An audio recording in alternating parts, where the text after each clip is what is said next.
Welcome back from the break. आप देख रहे हैं बोलो जनाब। सर आगे चलते हैं और सर बड़ी संजीदा खबर है। सर जो लाहौर में तंदूर मालकान है उन्होंने खमीरी रोटी और नान की कीमत में 5 रुपये इजाफा कर दी है और अब कीमत 30 रुपये हो गई।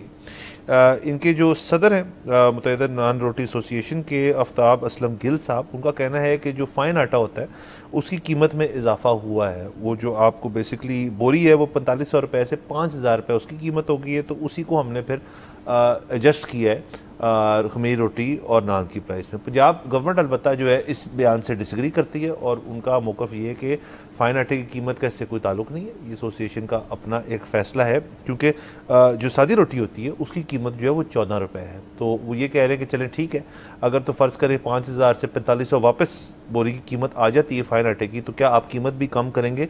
तो इसके ऊपर एक गवर्नमेंट का मौक़िफ़ और जो ये एसोसिएशन है उनका मौक़िफ़ में इख्तलाफ है। जी बिल्कुल। अच्छा देखें, इसमें ना दो बुनियादी बातें हैं। अब जाहिर है हुकूमत को जो जब भी रोटी की कीमत महंगी होती है तो हुकूमत को जो मसला है वो हम समझते हैं कि गरीब आवाम जो हैं वो मतलब और कुछ भी खाना छोड़ दें, रोटी तो उन्होंने खानी है, तो उनकी पहुंच में दस्तरस में रोटी रहे, इसलिए रोटी महंगी नहीं होनी चाहिए।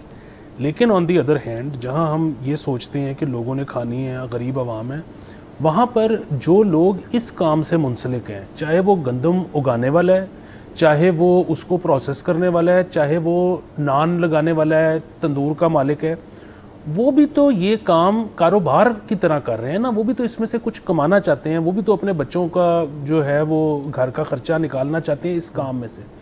अभी ये बड़ी एक कन्फ्यूजन है और ये पहले भी बहुत दफ़ा हो चुका है। आपको याद होगा तंदूर वालों पर केसेस बनाए गए, उन पर पर्चे काटे गए क्योंकि वो जो हुकूमती रेट था उससे महंगी रोटी बेच रहे थे। अच्छा, और इसमें आप जब बात करते हैं तो सिर्फ जो वीट है उसकी प्राइस का तो ताल्लुक नहीं है, आपकी गैस की प्राइस का भी ताल्लुक है। अच्छा, जिस जगह पर गैस नहीं आती है, जिस वक्त के बाद नहीं आती, उधर फिर सिलेंडर भी इस्तेमाल होते हैं, फिर सिलेंडर्स की भी प्राइस का ताल्लुक है। अब ये सारी वो चीज़ें हैं जिसकी वजह से प्राइस डिटरमिन होती है। फिर इसमें जो बहुत ज़्यादा बड़ा मसला बना वो बना IMF ने जब हुकूमत को मना कर दिया कि अब आपने वीट की बेस प्राइस मुकर्रर नहीं करनी। उसके बाद से आपको याद है कि जो वीट प्रोड्यूसर्स थे उनको बहुत नुकसान हुआ। एक नुकसान उससे पहले हो चुका था जब बम्पर क्रॉप के बावजूद हमारी सरकार ने वीट इंपोर्ट कर ली थी, तो वो एक नुकसान हो चुका था। उसके बाद से IMF ने बेस प्राइस ख़त्म कर दी, तो वो मज़ीद आप देखें कि बदतदरीज अब किसानों से अगर आप पूछें पंजाब में भी, साउथ पंजाब में भी, तो वो आपको बताएंगे कि अब पहले से बहुत कम गंदम लगाई जा रही है। सब ने रकबा कम कर दिया उसके लिए। क्यों? क्योंकि वो कहते हैं कि ये प्रॉफिटेबल नहीं है। तो अब एक चीज़ अगर प्रॉफिटेबल नहीं होगी तो फिर आपको इंपोर्ट करनी पड़ेगी। अच्छा, जब वो आपको इंपोर्ट करनी पड़ेगी, जो लोग कहते हैं कि जी वो जब इंटरनेशनल मार्केट में अगर एक चीज़ सस्ती हो तो हम लोकल प्रोड्यूसर को महंगे दाम क्यों दें? अच्छा, उसका जवाब बिल्कुल वैसे ही है कि जिस तरह वो खालिद मिसबा साहब भी आए हुए थे, उन्होंने कहा कि क्यों ज़रूरी है लोकली फार्मास्यूटिकल्स दवाइयाँ प्रोड्यूस करें, क्योंकि दवाई एक ऐसी चीज़ है जो आपको चाहिए। तो जब लोकली प्रोड्यूस नहीं हो रही होगी तो आप इंपोर्ट करोगे, जब आप इंपोर्ट करोगे तो आपका इंपोर्ट बिल बढ़ जाएगा। अब आप गंदम भी अगर इंपोर्ट करो, आप पाम ऑयल पहले ही इंपोर्ट कर रहे हो, आप आधी से ज़्यादा दालें पहले ही इंपोर्ट कर रहे हो, अब अगर आप गंदम भी इंपोर्ट करना शुरू कर दोगे तो फिर आप कहोगे कि जी ट्रेड डेफिसिट ज़्यादा हो गया। सो बिल्कुल इसमें कोई शक नहीं कि हुकूमत का दर्द दिल होना चाहिए अवाम के साथ कि उन्होंने रोटी कैसे ख़रीदनी है, लेकिन वो जो रोटी बना रहे हैं उनके साथ भी तो कोई दर्द दिल होना चाहिए ना। तो मैं तो अब इसको अगेन मैंने बड़ी दफ़ा ये कह चुका हूँ कि आप पैसे बचाने से अमीर नहीं होते, आप पैसे कमाने से अमीर होते हो।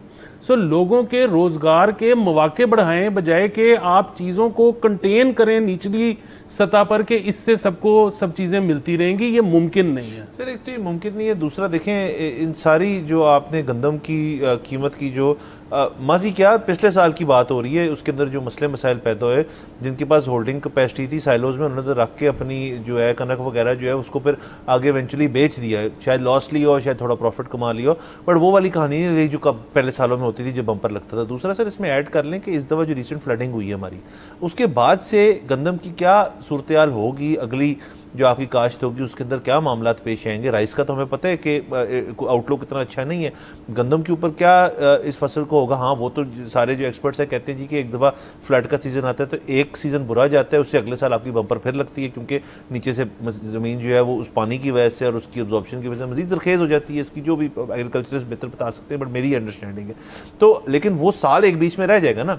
अब उसके अंदर अगर आपने इंपोर्ट करना है, वैसे भी आपका ट्रेड डेफिसिट तो इस दफ़ा इस क्वार्टर के अंदर आपका आया है, ठीक ठाक आया है।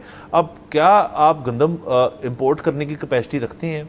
और दूसरा, अगर ये बोरी फ़र्ज करें जो है, जो उन्होंने 5000 रुपये की कर दी और 4500 रुपये की होती थी, और एक शख्स जो है वो उसको कह रहे जी कि ऑन ग्राउंड रियलिटी ये है कि हमें क्योंकि 500 रुपये महंगी पड़ती है तो हमने 5 रुपये उसको ट्रांसलेट कर दिया उसके अंदर। ये बिजनेस वाइज और मैथमेटिकली इस चीज़ की सेंस बनती है। अब गवर्नमेंट किस बेसिस पे कह रही है कि जी आपने अपनी गए, तो ये नहीं कि आपने अपनी लालच की वजह से ये चीज़ की, वो तो ये इल्ज़ाम लगा रहे हैं ना बेसिकली, और कहते हैं कि चलें जी हम सस्ती कर देते हैं। तो अगर तो एक एसोसिएशन जो इन सब तंदूर वालों को मैनेज करती है, उनको देखती है, उनको यूनियनाइज्ड है, तो जाहिर है फिर जब गवर्नमेंट जो है 4500 रुपये कर देगी वापस, तो अपनी कीमत नीचे लेंगे। अगर वो तब नहीं करते तो फिर गवर्नमेंट की बात ठीक है, तो ये आने वाले दिनों में समझ आ जाएगी। दूसरा सर, आपने जैसे कहा कि ये रोटी जो है एक बुनियादी ज़रूरत है, और ये एक आपका जो जितनी भी खाने यहाँ पे वो किसी भी तबके में हो तो उसके अंदर रोटी एक स्टैंडर्ड एलिमेंट होता है उसके अंदर। अब उसके अंदर जो पॉलिटिकल एंगल उसका है वो बहुत वाज़ेह है, और जिसे आप कह रहे हैं गवर्नमेंट उससे तंग होती है। सो पॉइंट बीइंग कि इसकी रिस्ट्रिक्शन जो है रेट की, वो आपने क्यों रखी हुई है? अब जैसे आप गंदम को IMF कहते हैं जी कि एक मार्केट रेट फोर्सेज जो डिटर्मिन करेंगे, फिर आप इस किस्म की कैपेसिटी रखिए अपने अंदर कि आप कहें जी कि रोटी की प्राइस भी जो है वो मार्केट फोर्सेज डिटर्मिन करें, और अवाम जो है वो उस चीज़ को अवाम बर्दाश्त करे, ताकि फिर हुकूमत के पास अगर तनकीद हो तो हुकूमत कहे जी कि हमने तो मार्केट फोर्सेस पे छोड़ा हुआ है। आप रोटी फ़र्ज करें ये 5 रुपये महंगी होगी, 30-35 रुपये की होगी, कल को कहते 50 रुपये की होगी है। फिर गवर्नमेंट या तो अपना, जैसे गंदम के अंदर भी कहते थे कि यार या तो मुकम्मल आप तौर पर बैठे इसके ऊपर या मुकम्मल तौर पर छोड़ें। ये half baked no pun intended चीज़ें जो है कि आधा पैर इधर है और आधा इधर, ये गलत है मेरे ख्याल। ये आधा पैर इधर आधा पैर उधर चल ही नहीं सकता। आप बिल्कुल मार्केट फोर्सेस पर छोड़ें। आप किसान को अगर महंगी बिकती है तो महंगी बेचने दें, अगर किसान उसको कहीं एक्सपोर्ट कर सकता है तो फिर एक्सपोर्ट करने दें। आप ये मत कहें कि जी नहीं पाकिस्तान में शॉर्टेज हो जाएगी फिर तुम एक्सपोर्ट इसलिए मत करो। बुनियादी बात यह है कि IMF यही तो कहता है कि जी आप BISP या इस तरह का कोई भी जो प्रोग्राम है उससे आप मदद करें कैश पे करके उन लोगों की जो कि अफोर्ड नहीं करते। आप जब किसी एक प्रोडक्ट को ओवरऑल सब्सिडाइज कर देते हैं ना, देखें जिस तरह आपने कहा कि यहाँ पे रोटी सिर्फ गरीब नहीं खाता, अमीर भी खाता है। अब जब आपने रोटी की प्राइस को एक जगह पे रख दिया तो उसका जो बेनिफिट है वो तो अमीर को भी मिल रहा है। पाकिस्तान ने मेरे ख्याल में सबसे ज़्यादा जो पैसे जिस चीज़ पे ज़ाया किए हैं वो पेट्रोल पे सब्सिडी दे देकर की हैं। अच्छा, अब अगेन पेट्रोल जो है वो तो लैंड क्रूजर वाला भी इस्तेमाल करता है, तो आप उसको क्यों सब्सिडी दे रहे थे? अब जो पाकिस्तान ने जो फैसला किया है कि जी हम पेट्रोल की प्राइस अब नहीं अपने हाथ में लेंगे, वो हर 15 दिन बाद मार्केट रेट के हिसाब से एडजस्ट हो जाती है। अच्छा, हमारी हुकूमत विक्ट्री लैप तब भी लेती है जब वो सस्ती होती है, हालांकि उसका कमाल उसमें कोई नहीं है, लेकिन बहरहाल चलो उनका दिल करता है वो ले लें। बुनियादी बात यह है कि जिस तरह पेट्रोल में उन्होंने अपना कंट्रोल हाथ से दे दिया है, इसी तरह तमाम चीज़ों में अपना कंट्रोल हाथ से दे दें। हाँ, इसका मतलब ये नहीं है कि बेहिस हो जाएं कि अगर गरीब आदमी भूखा मरता है तो भूखा मर जाए। नहीं, आपके पास डाटा होना चाहिए, आपको पता होना चाहिए कौन डिजर्व करता है, आप उसको कैश हैंड आउट दें, कैश हैंड आउट दें या हुकूमती तंदूर बन जाए। ये तो नून लीग का एक प्रोजेक्ट था ना जो सस्ती रोटी वाला, जो लेकिन वो भी फ्लॉप हो गया क्योंकि लोग जो है वो उसको नहीं कन्वीनियंस समझ आई है, जो भी उसकी वजह थी। दूसरा सर, आपने पेट्रोल की बात की, देखें वो तो तय होता है आलमी मंडी में जो रेट होता है उसके हिसाब से यहाँ बनता है।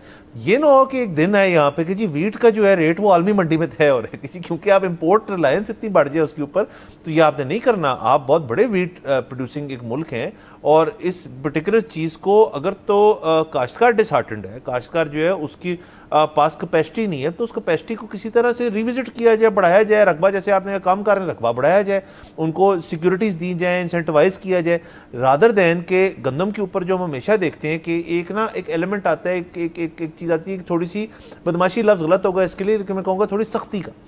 तो वो सख्ती जो है एक पर्टिकुलर क्रॉप पे आपने करके देख ली, उससे क्या हुआ? अब नरमी से करके देख ले एक दफ़ा, क्या ही हो जाएगा? जी बिल्कुल, देखें आपको जो है ना मॉडर्न तरीके अपनाने पड़ेंगे ताकि आपकी पर एकड़ यील्ड बढ़े। उसके बाद आपको जो है जाहिर है एक किसान जो है वो शायद इतना पढ़ा लिखा नहीं है, उसका इतना नेटवर्क नहीं है। सरकार को इस तरह की नेटवर्किंग करनी पड़ेगी कि जी अगर हम कम रेट में ज़्यादा गंदम प्रोड्यूस कर सकते हैं तो सरकार हेल्प करे उसको एक्सपोर्ट करने में, ताकि एक लुक्रेटिव चीज़ रहे सरकार के लिए भी और किसान के लिए भी। बाकी क्योंकि जाहिर है IMF ने मना कर दिया कि आप बेस प्राइस नहीं दे सकती, लेकिन फिर ऊपर भी इंश्योर ना करे कि, और देखें ना एक बड़ी सिंपल सी चीज़ है, आप इधर 5 स्टार होटल में जाते हैं तो वहाँ पे रोटी महंगी है ना, तो अगेन वो जो तंदूर वाला है वो अगर 5 स्टार अभी तक अपना नहीं कर सका लेकिन वो उसमें से कोई बिजनेस बनाना चाहता है तो आप वो करें। सिंपल अब असूल जो है ना वज़ा हो चुका हुआ है। और देखिए कोई भी ऐसी चीज़ नहीं होती कि वो जी को परफेक्शन नहीं होती, हमेशा इंप्रूवमेंट का मार्जिन रहता है। फ़िलहाल पूरी दुनिया में, पाकिस्तान में नहीं पूरी दुनिया में तरीक़ाकार मदद करने का गरीब का वो कैश हैंड आउट है, वो ये नहीं है कि आप उसकी इस्तेमाल की चीज़ें मार्केट में से सस्ती कर लें। सो ये इस वक्त असूल है, फ़िलहाल इस पे चलना पड़ेगा जब तक इससे बेहतर सिस्टम इंट्रोड्यूस हो नहीं जाता। नहीं होता, बिल्कुल सर। बहरहाल अगेन ये उस किस्म की चीज़ है जिसमें गवर्नमेंट जो एक बात कर रही है और ये यूनियन जो है एसोसिएशन के जो है तंदूर वालों का ये कोई और बात कर रही है। इसको आगे जाके देखेंगे, अगर इसके अंदर कोई अपडेट आती है तो हम ऑडियंस को भी अगर करेंगे। बहरहाल आज के लिए हमारा वक्त खत्म हो जाता है, इजाज़त दीजिए, कल आपसे इंशाल्लाह फिर मुलाकात होगी। खुदा हाफिज़। सब्सक्राइब करें और बेल दबाएं ताकि कोई खबर रह न जाए।